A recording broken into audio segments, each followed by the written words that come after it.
Eu estava salvando a vida de uma paciente quando cortei suas roupas com uma tesoura de trauma. Minha noiva, Mônica, publicou na internet um vídeo de mim fazendo compressões torácicas. Sei que você está salvando uma vida, escreveu. Mas não importa a privacidade da paciente e você agiu sem medir as distâncias. Como sua noiva, isso me faz sentir muito desconfortável. A história se tornou viral na internet. O hospital, querendo evitar um pesadelo de relações públicas, escolheu o caminho de menor resistência. Fui rebaixado, descontaram todo o meu bônus anual e uma reprimenda formal foi incluída no meu prontuário. Depois de anos dedicando minha vida a salvar pessoas, me estavam taxando de imprudente. Então desisti. Não salvaria mais nenhuma alma.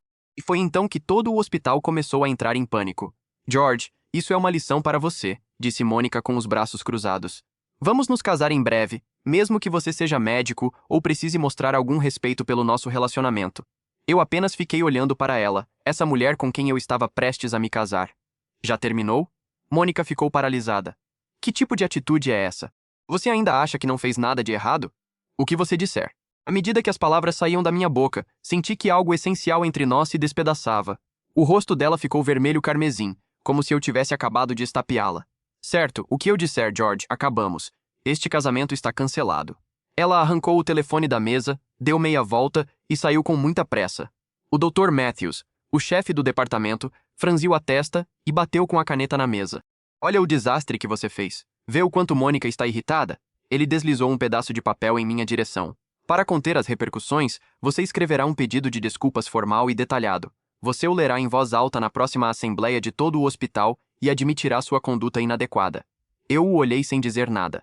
Seus olhos se desviaram por um segundo antes de recuperar seu olhar autoritário. É uma ordem, George, e é sua única chance. No dia seguinte, foi publicado um aviso da minha ação disciplinar na rede interna do hospital e em todos os murais de avisos. A redação era severa. Procedimento médico inadequado, falta de atenção humanística suficiente à paciente. O Dr. George Cole fica, por meio deste, rebaixado com a perda da totalidade do seu bônus anual de desempenho. Isso deve servir como advertência para todo o pessoal. Cada palavra pareceu uma expulsão pública. Kevin, um dos residentes, me enviou uma mensagem discreta. George, todos te apoiamos. Sabemos que você só estava tentando salvá-la, mas provavelmente deveria manter um perfil baixo por um tempo. O Dr. Matthews está de muito mau humor. Desliguei meu telefone. Poderia ter adivinhado. O sobrinho do Dr. Matthews, Ryan, tinha acabado de retornar com um elegante título de especialização do exterior e tinha começado no hospital na semana passada. O velho estava ansioso para promovê-lo, para lhe dar meu cargo como médico assistente. O pequeno drama de Mônica tinha lhe dado a desculpa perfeita. Voltei para minha mesa e liguei meu computador em silêncio. Organizei meticulosamente, imprimi e compilei todos os prontuários, registros cirúrgicos e planos de acompanhamento pós-operatório para cada paciente em estado crítico sob meus cuidados. Em seguida, formatei o disco pessoal no meu computador de trabalho, apagando anos de meus dados de pesquisa e rascunhos de artigos. Uma semana depois, na assembleia de todo o hospital, o Dr. Matthews se colocou no pódio com sua voz ressoando. À luz da conduta não profissional do Dr. Cole, a diretoria decidiu revogar seu status como médico assistente. O auditório ficou em um silêncio sepulcral. Agora, por favor, acompanhem-me para dar as boas-vindas ao membro mais novo da nossa equipe de cirurgia cardiotorácica. Uma mente brilhante que se junta a nós vindo de sua especialidade no exterior, o Dr. Ryan Matthews, um jovem com um jaleco novo e reluzente, com o cabelo engomado para trás, se levantou e saudou a multidão com um aceno condescendente. O Dr. Matthews sorriu radiante. A partir de hoje, o Dr. Ryan Matthews assumirá oficialmente todas as antigas funções do Dr. Cole. Sentei-me no canto traseiro, com o rosto como uma máscara de pedra. Ryan se aproximou pavoneando-se até minha mesa e bateu com os nós dos dedos nela. Ei, é hora de pegar suas coisas. Ele tinha o queixo erguido. Sua expressão era uma mistura perfeita de arrogância e desdém. Seu novo lugar é ali naquele canto, onde os residentes pertencem. Ele se inclinou. Além disso, seu computador de trabalho fica. Preciso inspecioná-lo para garantir que você não esteja levando nenhum dado confidencial do departamento. Eu o olhei, não disse uma palavra e comecei a guardar os poucos itens pessoais que tinha na minha mesa. Isso não pareceu ser suficiente para ele. Ah, e mais uma coisa, acrescentou. De agora em diante, vamos tentar manter um certo nível de profissionalismo neste departamento, um pouco menos de médico de rua, sabe? Parei e o olhei diretamente nos olhos. Nesse caso, talvez você possa me esclarecer. Quais são os critérios de diagnóstico e os diagnósticos diferenciais da miocardiopatia de Takotsubo? A expressão arrogante de Ryan titubeou, ele gaguejou. Bem, isso obviamente se baseia nos achados específicos do ECG e do ecocardiograma. É um tipo de... Eu já tinha virado as costas. Ao perceber que tinha feito papel de bobo, ele zombou e foi embora. Lembrei-me de 3 anos atrás, quando o antigo diretor do hospital tinha vindo pessoalmente me recrutar da UTI do St. Jude's Regional. Ele apertou minha mão e disse: George, venha trabalhar conosco. Vou lhe dar total autonomia. Suas habilidades de RCP de classe mundial poderiam salvar muito mais vidas aqui. Que piada! Parecia tudo. Agora, como residente, minha carga de trabalho era significativamente mais leve. Eu não participava mais de cirurgias de emergência. Seguia o protocolo de residente à risca. Rondas, histórias clínicas, ordens. Entregava meus casos no prazo e batia o ponto no segundo em que meu turno terminava. Ontem, trouxeram um paciente crítico de um acidente automobilístico. Uma enfermeira, por costume, me chamou aos gritos. Eu dei uma olhada no monitor e disse com calma: procure o Dr. Ryan, ele é o médico de plantão. O Dr. Ryan está em seu consultório, disse ela, com voz frenética. Ele disse que está compilando dados acadêmicos importantes. Eu não respondi, simplesmente saí da sala. Eu não passava mais nenhum minuto extra com nenhum paciente crítico. Depois do trabalho, pela primeira vez em anos, não fui à biblioteca do hospital para revisar periódicos médicos. Fui a um clube de esgrima. Coloquei o pesado equipamento de proteção, coloquei o capacete e segurei o frio aço da espada. Canalizei toda a minha raiva e minha sufocante frustração nas linhas nítidas e limpas do duelo. No dia seguinte, apareceu um arquivo no chat de grupo do departamento, publicado por Ryan. O título era Iniciativa de Teste para a Otimização dos Padrões de Histórias Clínicas do Departamento em Alinhamento com os Sistemas de Documentação Médica Internacional Avançada. Era um PDF de uma dúzia de páginas cheio de gráficos complicados e jargão que descrevia um modelo totalmente novo para as notas dos pacientes. Exigia que todos os termos médicos fossem escritos com seus nomes oficiais completos, nenhuma abreviação comum era permitida, e adicionava inúmeras novas seções para análise de dados e citações bibliográficas. O chat de grupo ficou em silêncio. Alguns segundos depois, meu telefone explodiu com mensagens privadas. George, qual é o verdadeiro dilema desse cara?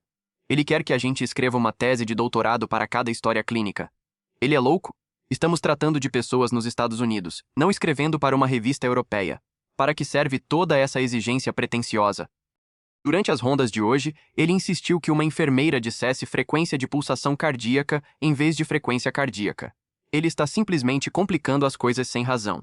Isso não se trata de padrões internacionais, trata-se de criar trabalho inútil para quando terminarmos uma de suas histórias clínicas. O paciente no pronto-socorro já estará morto. Ele é um médico de livro-texto, só teoria, nada de prática. Vi o anúncio com desdém de Ryan no chat e não disse nada. Um colega mais velho me enviou uma mensagem perguntando o que significavam algumas das terminologias padronizadas. Eu as expliquei calmamente, então desliguei meu telefone. Meu total desapego e a microgestão ignorante de Ryan criaram um contraste marcante no departamento. Eu costumava ser a âncora. Não importava o quão caótica fosse a emergência, todos se sentiam seguros quando eu estava lá. Agora, sempre que eu chegava a um caso crítico, a sala entrava em pânico e confusão. Ryan só ficava à margem, gritando ordens usando seus novos termos padronizados, sem nunca sujar as mãos. O ressentimento entre meus colegas crescia a cada dia. As pessoas começaram a sussurrar sobre o quanto sentiam falta da minha eficiência e capacidade de decisão. Eu sabia o que eles estavam esperando. Estavam esperando que uma verdadeira crise explodisse. Apresentei meu pedido de férias anuais ao Dr. Matthews 30 dias. A quantidade total de tempo de férias que eu tinha acumulado durante os últimos 5 anos. Seu rosto se escureceu no momento em que ele viu o formulário. George, qual é o significado disso? Ele amassou o papel e o jogou em mim. O departamento já está com falta de pessoal. Você vai tirar tanto tempo livre só por despeito? Ele baixou a voz com um tom ameaçador. Não se ache intocável só porque agora é um residente. Você tem uma longa carreira pela frente.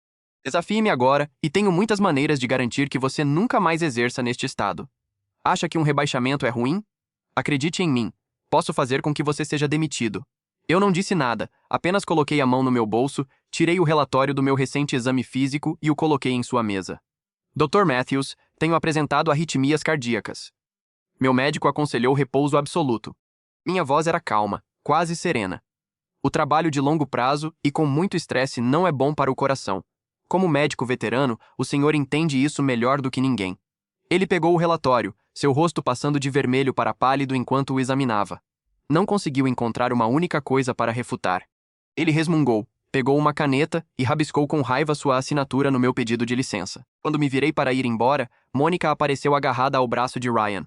Bem, se não é o Dr. Cole, disse ela com a voz destilando sarcasmo. Você não conseguiu lidar com um pequeno contratempo e então está fugindo? Ryan inflou o peito. Algumas pessoas simplesmente não têm força mental. No lugar onde me formei, pessoas como ele teriam sido eliminadas no primeiro dia. Não pense que o departamento não pode funcionar sem você, acrescentou Mônica com os olhos brilhando. Ryan é 10 vezes o médico que você jamais será. Ele é um verdadeiro profissional. Eu nem me importei em olhar para eles enquanto saía da sala. Sarah, a enfermeira-chefe, me alcançou no final do corredor. George, ela colocou uma maçã na minha mão. Lembra-se daquela mulher que você salvou outro dia? A do vídeo? Eu assenti. Ela é a única filha do CEO da Orion Corporation. Ela enviou alguém para perguntar por você. Queria agradecer pessoalmente. Sarah suspirou. Mas o Dr. Matthews os interceptou. Disse que foi um sucesso do departamento. Tudo graças à brilhante liderança do Dr. Ryan. Ela balançou a cabeça. Você é honesto demais, George. Nunca luta por si mesmo. Apenas assenti, pensando. Eles não têm ideia de que tipo de problemas causaram. Acomodei-me no meu assento no trem de volta para minha cidade natal. Assim que saía da estação, meu telefone tocou. Era Kevin, o residente, e sua voz parecia estar à beira das lágrimas. George, é grave. Algo terrível aconteceu. O CEO da Orion Corporation sofreu um infarto maciço. Ele está aqui na nossa UTI. Meu estômago se contraiu. Ryan é o médico assistente. Ele viu o eletrocardiograma. Sabe que é um infarto agudo do miocárdio, mas o CEO tem uma alergia rara a um medicamento, e Ryan está com muito medo de usar os trombolíticos padrão. Ele só tem olhado para seu tablet, procurando artigos de pesquisa, murmurando sobre medicina baseada em evidências, mas não toma nenhuma decisão.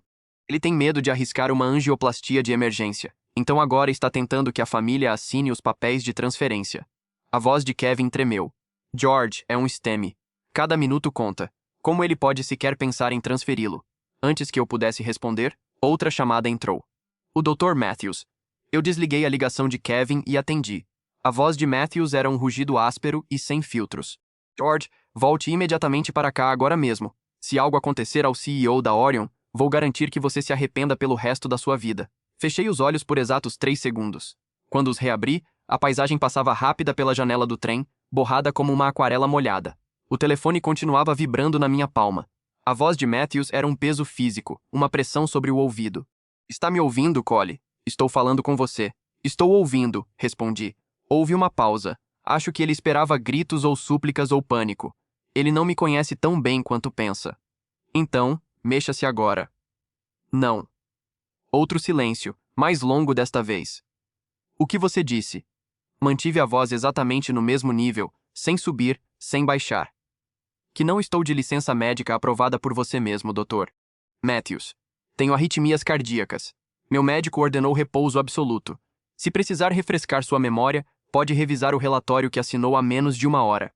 Ouvi sua respiração. Aquele tipo de respiração que homens poderosos fazem quando alguém menor do que esperavam não se dobra. George, um homem está morrendo. Então, chame seu sobrinho. Ele é o médico assistente. Ele tem o título brilhante. Ele tem a mesa que era minha. Ele tem todas as respostas. Confie nele. Fiz uma pausa de exatamente 1 segundo, assim como confiei nele para me substituir. Desliguei. Guardei o telefone no bolso interno do meu paletó. Recostei-me no assento e observei meu próprio reflexo no vidro escuro da janela. Olhos tranquilos, mandíbula relaxada. Por fora, a imagem de um homem que está descansando. Por dentro, eu calculava. Conhecia o caso do CEO da Orion melhor do que Ryan poderia imaginar. 3 semanas antes, Sarah me tinha passado discretamente seu histórico anterior durante um plantão de rotina. Eu nunca esquecia um prontuário. O homem tinha 62 anos, hipertensão controlada, histórico de angina estável e uma alergia documentada à streptokinase, um dos trombolíticos mais comuns. Mas não era alérgico a todos, e a angioplastia primária não era contraindicada. Qualquer cardiologista com 2 anos de prática real, não de livros, abriria isso em 30 segundos. Ryan não tinha esses 30 segundos de instinto, ele os tinha substituído por artigos de pesquisa e terminologia de revistas europeias. Meu telefone tocou novamente.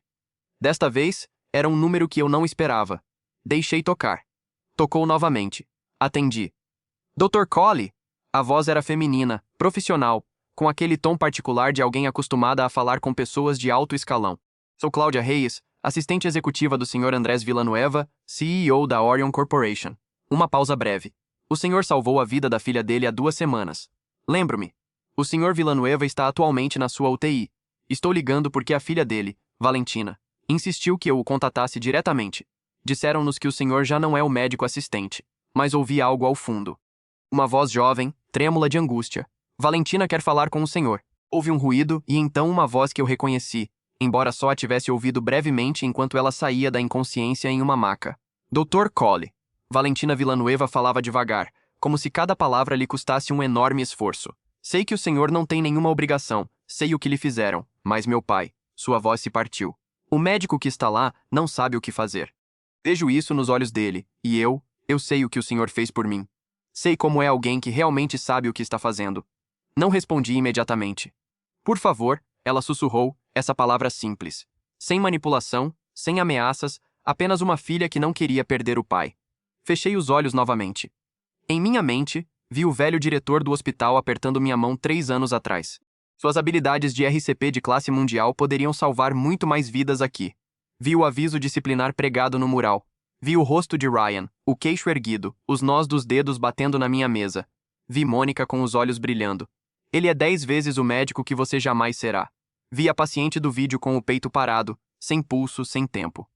Vi minhas mãos se movendo sem hesitar. Abri os olhos. Em que andar ela está? 6º andar, unidade de cuidados coronarianos. Chame Sara Mendoza, a enfermeira-chefe. Só ela. Diga a ela para preparar um acesso venoso central, um desfibrilador bifásico calibrado e ter pronto o protocolo Alteplase com dose ajustada por peso. Não diga nada a Ryan. Não diga nada a Matthews. Uma pausa curta. Ele vai vir? Não respondi diretamente. Faça o que eu mandei. Exatamente isso. Nada mais. Desliguei. Fiquei imóvel por vários segundos com o telefone na mão. O trem continuava seu percurso. Eu ainda podia ficar sentado. Ainda podia chegar à minha cidade natal, colocar a bagagem no apartamento da minha mãe, dormir 8 horas seguidas pela primeira vez em anos. Ninguém poderia me culpar legalmente. Eu estava de licença, estava doente, no papel. Tinha cumprido tudo o que o sistema exigia de mim. Mas o sistema e eu tínhamos concepções muito distintas do que significava cumprir. Levantei-me, peguei minha pasta do compartimento superior e avancei em direção ao vagão-restaurante. Pedi um café preto. Tomei-o em pé, olhando para frente enquanto calculava os tempos. O trem chegaria à próxima parada em 18 minutos. De lá, um táxi até o hospital seriam outros 25. Total, 43 minutos. Em um esteme maciço, cada minuto de atraso equivale a 2 milhões de células cardíacas mortas. Em 43 minutos, se Ryan continuasse sem agir, o dano ao miocárdio poderia ser irreversível. Mas eu tinha algo que Ryan não tinha, um plano, e algo mais. Conhecia aquele hospital melhor do que ninguém. Conhecia seus corredores, seus códigos, seus atalhos. Conhecia quem fazia o quê, quando e por quê. Sabia que Matthews estaria em seu escritório no 3º andar, monitorando à distância, covarde demais para descer à UTI quando as coisas ficassem difíceis. Sabia que Ryan, sem orientação, sem a certeza que só a experiência real dá, estaria fazendo exatamente o que Kevin tinha descrito. Olhando para seu tablet, procurando o artigo perfeito para justificar uma decisão que seu instinto era incapaz de tomar. E sabia de algo mais que ninguém naquele hospital sabia ainda. 3 semanas antes, na tarde em que revisei o prontuário do Sr. Villanueva, encontrei algo que não estava nos registros principais. Uma nota clínica secundária arquivada em um sistema auxiliar que quase ninguém consultava. Um ecocardiograma prévio que mostrava uma anomalia discreta na válvula mitral. Nada que mudasse o diagnóstico básico, mas algo que mudaria o protocolo de intervenção de maneira significativa se combinado com a alergia documentada. Algo que, se Ryan o ignorasse, poderia matar o paciente mesmo se ele finalmente tomasse uma decisão. Terminei o café, deixei-o no balcão, o trem começou a desacelerar. Ajustei o paletó, peguei a pasta e me dirigi para a porta. Foi nesse momento, bem quando a plataforma começava a aparecer pela janela, que meu telefone vibrou uma última vez. Uma mensagem de texto sem remetente identificado, apenas um número desconhecido e 4 palavras. Já sabem que você vai. Guardei o telefone sem responder. Não havia nada a responder. Era um aviso, não uma pergunta. Alguém do hospital, alguém com acesso suficiente para rastrear meus movimentos ou minhas chamadas. Queria que eu soubesse que meu retorno não passaria despercebido. Queria que eu duvidasse, que calculasse o risco, que parasse. Desci do trem. O ar frio da plataforma bateu no meu rosto. Levantei a mão e um táxi parou em 30 segundos. Sentei-me no banco traseiro, dei o endereço do hospital e não olhei mais para o telefone. Em vez disso, revisei mentalmente cada passo do que ia fazer. Não como um médico que volta com o rabo entre as pernas, mas como alguém que tem exatamente uma chance de fazer isso direito e não pode se permitir desperdiçá-la. O táxi parou em frente à entrada lateral do hospital, a que os fornecedores e o pessoal técnico usavam. Paguei em dinheiro, sem recibo. Entrei sem passar pelo saguão principal, onde as câmeras de segurança enviavam o feed direto para o escritório de Matthews. O corredor dos fundos cheirava a desinfetante e canos velhos. Conhecia-o de cor. 3 anos de plantões noturnos te ensinam a geografia de um edifício melhor do que qualquer planta arquitetônica. Virei à esquerda e quase esbarrei em Kevin. Ele estava encostado na parede, com o jaleco amassado e os olhos vermelhos, olhando para o telefone como se esperasse exatamente que eu aparecesse por ali. Quando me viu, seu rosto passou de desespero para alívio em menos de um segundo. George. Sua voz era um sussurro tenso. Sarah me disse que você vinha. Vim te encontrar antes que alguém mais te visse. Eu o olhei. Kevin tinha 26 anos. Era o residente mais sério que eu tinha visto em uma década. Calado, meticuloso, com aquele tipo de instinto clínico que não se aprende em nenhuma sala de aula. Sempre soube que ele iria longe. Nunca esperei que sua lealdade fosse tão sólida. Quanto tempo o Sr. Villanueva está sem intervenção efetiva? Perguntei. 37 minutos desde o início do evento. Ryan pediu um segundo ECG. Depois um terceiro. Está esperando os resultados de laboratório como se isso fosse dizer algo que o monitor já não está gritando. Kevin apertou a mandíbula. Sarah preparou tudo o que você pediu, mas Matthews desceu há 10 minutos. Está no corredor da UTI. Se você entrar pela porta principal, ele te vê. Não vou entrar pela porta principal. Kevin assentiu como se já soubesse. Há uma entrada de serviço no fundo da unidade. Eles a usam para mover equipamentos pesados. Sarah deixou a fechadura desativada. Olhei para ele um segundo a mais do que o necessário. A que risco você está se expondo com isso, Kevin? Ele deu de ombros, mas seus olhos não piscaram. Ao mesmo que você se expôs quando passou 12 horas seguidas me ensinando a ler um ecocardiograma no ano passado sem cobrar um centavo extra. Ao mesmo que você se expôs quando cobriu meu erro no prontuário do paciente da 412. Sem contar nada a ninguém. Ele fez uma pausa breve. Há coisas que não se esquecem, George. Não respondi, mas algo no peito se assentou como uma peça que se encaixa. Preciso de acesso ao sistema auxiliar de registros, disse. Especificamente o ecocardiograma secundário do Villanueva do dia 6 deste mês. E preciso que você o imprima em papel, não no sistema principal. Kevin já tinha o telefone na mão. Me dê 3 minutos. Fiquei parado no corredor enquanto ele digitava. Ouvi passos distantes, vozes abafadas, o apito constante de algum monitor no andar de cima. Um hospital nunca está em silêncio, mas há tons distintos de ruído. O ruído normal de um plantão rotineiro e o ruído de um lugar que está contendo a respiração. Este era o segundo tipo. Kevin me estendeu 3 folhas impressas. Eu as revisei em silêncio. Lá estava a anomalia na válvula mitral. Insuficiência mitral leve com padrão de fluxo posterior, provavelmente assintomática por anos, mas com implicações diretas sobre a pressão de enchimento ventricular esquerdo. Em combinação com um STEMI anterolateral ativo, mudava os parâmetros hemodinâmicos de maneira que tornava a angioplastia primária a única opção verdadeiramente segura.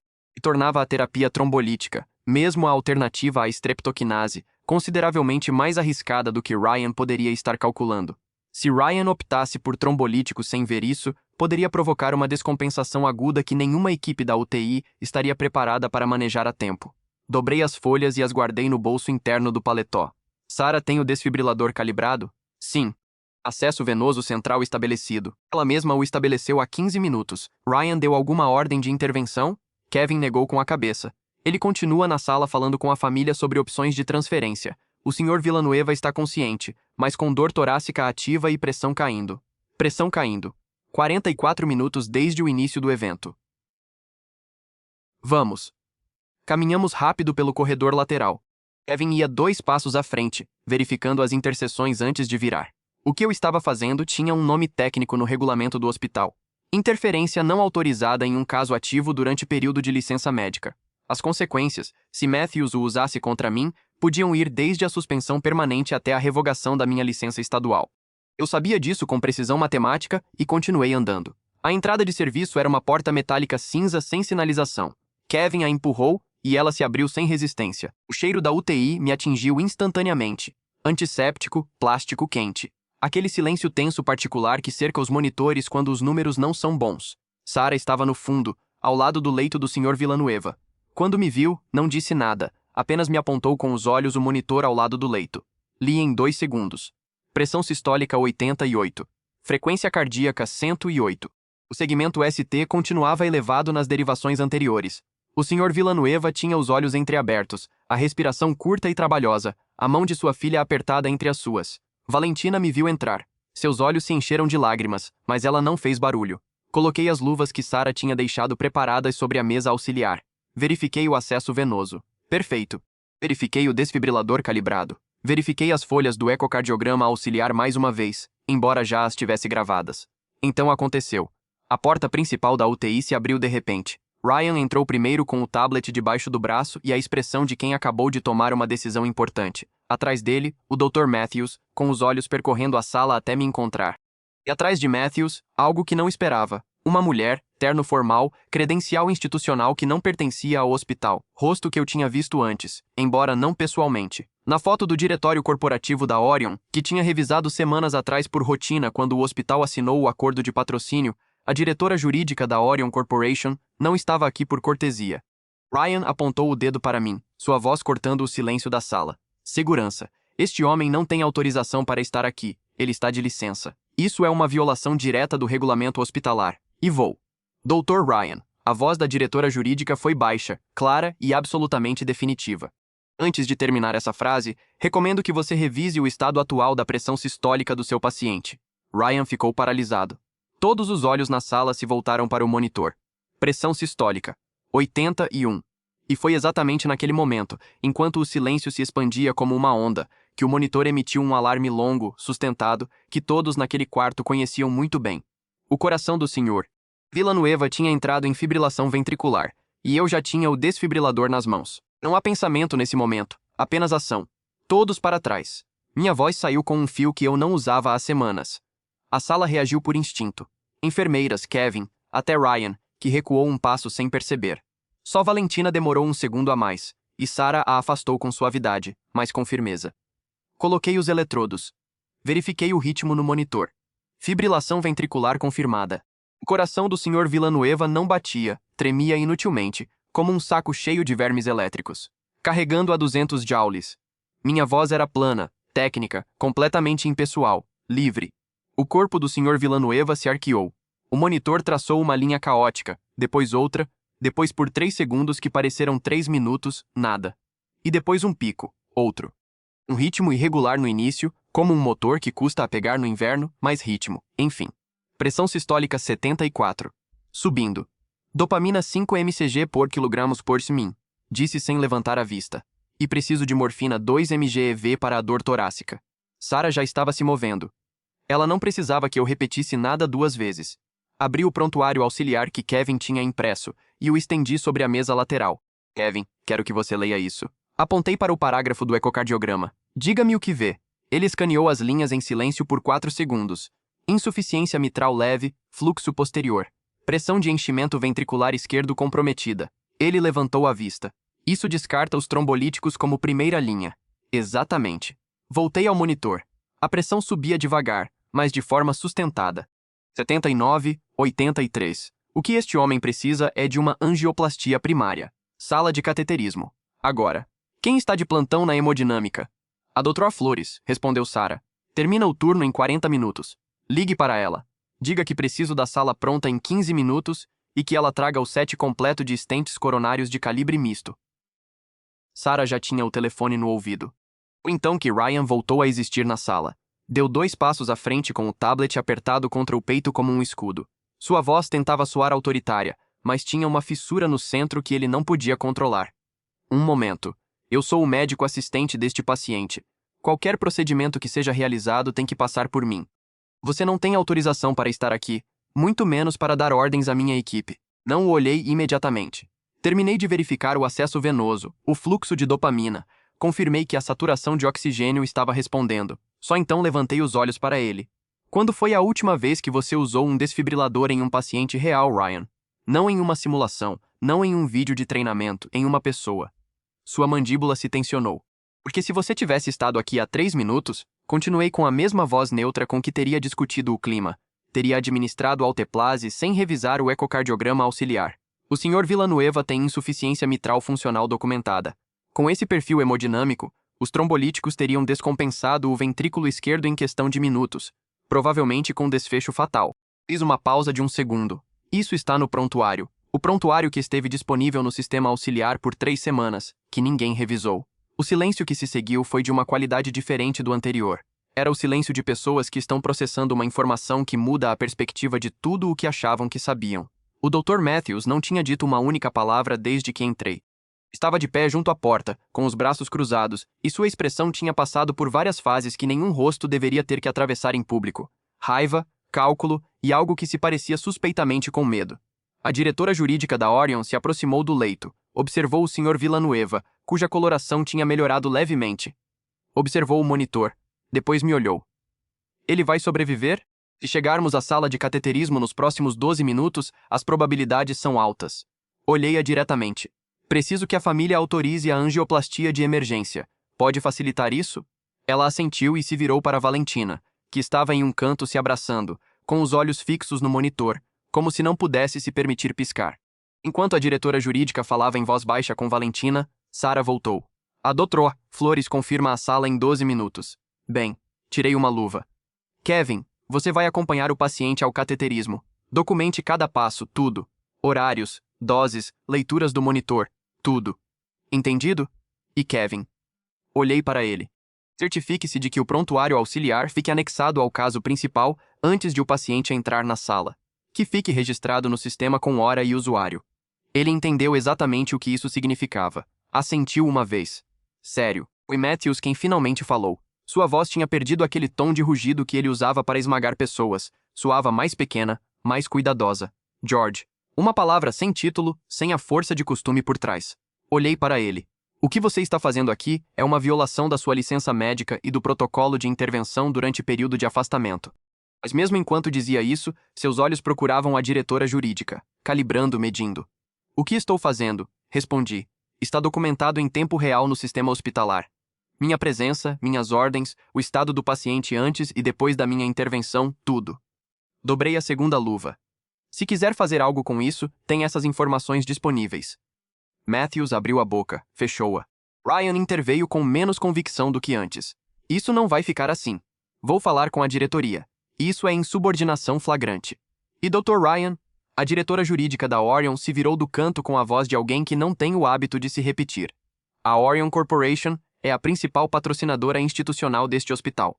Nosso acordo de financiamento representa 32% do orçamento anual do Departamento de Cirurgia Cardiotorácica. Ela fez uma pausa breve, quase delicada.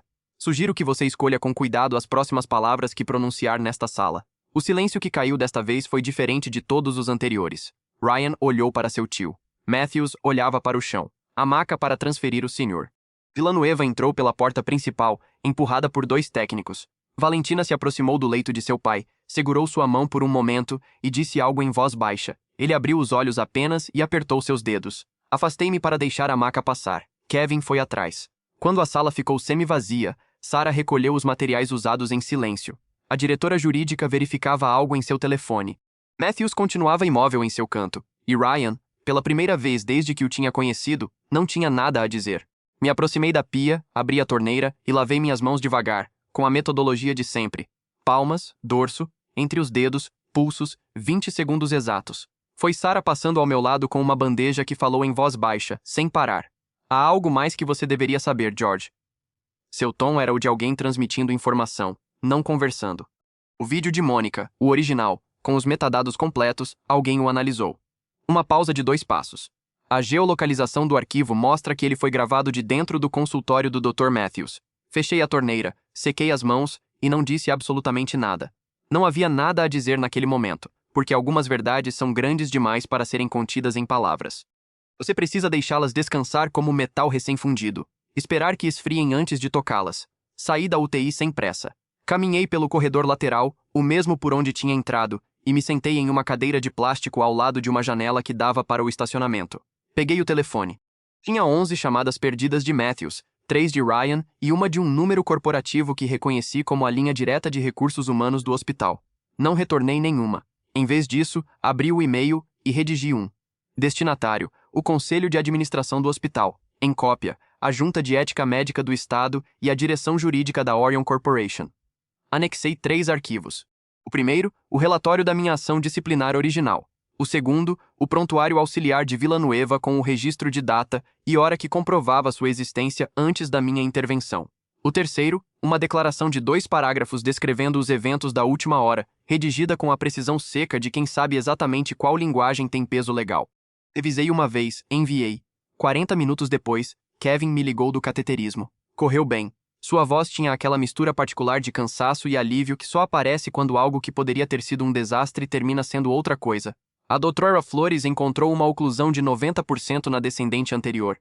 Stent colocado. Fluxo time 3. Restaurado. O Sr. Villanueva está estável. Pede para vê-lo. Fechei os olhos por um segundo.